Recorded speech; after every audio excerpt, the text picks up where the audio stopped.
Gumagamit po ba kayo mga bossing ko ng dahon ng laurel? Saan po ba ito dapat ginagamit mga bossing? Ito po ay maraming benepisyong dulot mga bossing ko. Ito po mga bossing ko, iisa-isahin ko po sa inyo ang mahika mga bossing ko ng dahon ng laurel. Una mga bossing ko, pwede kang magsulat ng lahat ng wishes nyo po dito mga bossing. At umarap ka habang sinusulat nyo po ito sa may silangan ng mga bandang alas 7 ng umaga. Mas mainam na gawin nyo po ito kada Tuesday or Friday. Pero kung ikaw ay abala, basta gawin nyo po siya tuwing umaga lamang ng alas 7. At ibibilad natin to hanggang alas 8 ng umaga or matatapos mga bossing ko ang ating pampaswerte hanggang alas 8 lamang po ng umaga. At pagkatapos mga bossing ko, huwag niyong tatambuin ang mga nasilaban ninyo na dahon ng laurel. Hayaan niyo siya na malipad ng hangin dahil ang hangin mga bossing ko ay tutulungan kayo nagmula sa kalikasan para mabilis niyong ma-achieve kung ano man yung pong mga isinulat niyo sa dahon ng laurel or yung mga binulong po ninyo. Proven po yan. Kung halimbawa mga bossing ko ang inyong karelasyon ay pakaramdam ninyo na nagluluko or kaya gusto niyo na magkaroon siya ng proteksyon saan man siya tutungo, lalo na kung LDR ang inyo po relasyon.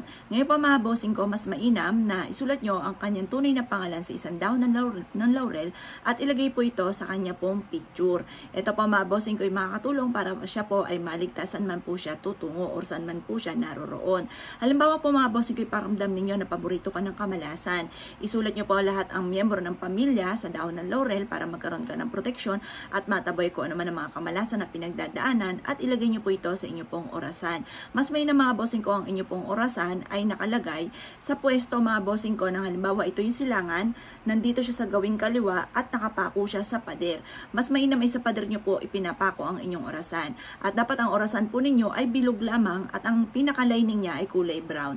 Maswerte po yan mga bossing. Huwag nyo pong hayaan ang inyo pong orasan ay may iba't ibang hugis dahil yan po mga bossing ko ay magiging magulo ang isipan ng miyembro ng pamilya. Kaya kailangan bilog lamang para focus lamang siya at hindi pa bago-bago ng isipan.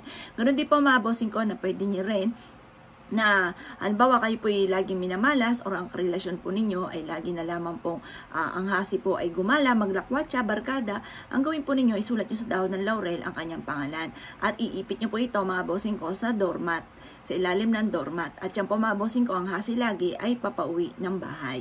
Ganun din po halimbawa ang inyo pong negosyo ay matumal. Mainam po mga bossing ko, i-wish po dito na lumakas na ang inyo pong negosyo at pagkatapos ay ito po yung inyo pong sunugin. Halimbawa po mga bossing ko, ang inyo pong pitaka ay lagi na lamang po walang pera. Maglagay ka ng 3 dahon ng laurel, may iba't ibang amount. Halimbawa itong isa ito ay 7 million, yung isa ay 8 billion, tapos yung isa mga bossing ko ay 758, 30 trillion. Yung mga ganun mga bossing, walang masama na mag-wish ng labis-labis dahil wala naman po itong bayad. Tapos ilagay nyo po ito sa inyo pong pitaka. Magdudulot po yun ng swerte, makakatrack po yun ng swerte, lalo-lalo na tungkol sa usapin ng kaperahan. Yan po mga bossing ko, maraming benepisyo ang ating dahon ng laurel, kaya mas mainam isulat nyo na at baka makalimutan nyo pa or i-share nyo ang ating pong video. Salamat po!